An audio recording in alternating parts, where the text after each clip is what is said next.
Sugatan ng isang bus driver at konduktor matapos pagtulungang saktan ng dalawang rider sa nangyaring road rage sa Quirino Highway, Barangay Pasong Putik, Sabado ng gabi.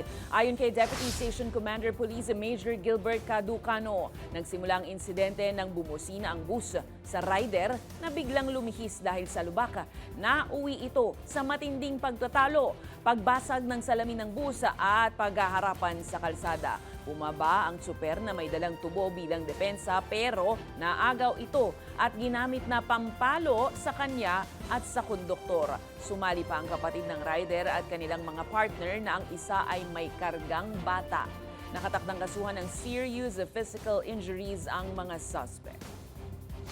Nag-swerve yung rider and then nagbusina po yung bus driver para po i-aware yung rider natin. And then umabante po ulit yung rider at paghinto ng bus ay ng rider, paghinto ng bus, yun na po, nagkaroon na po sila ng pagtatalo. Nauwi po sa pagbasag ng side mirror at pagbasag ng windshield.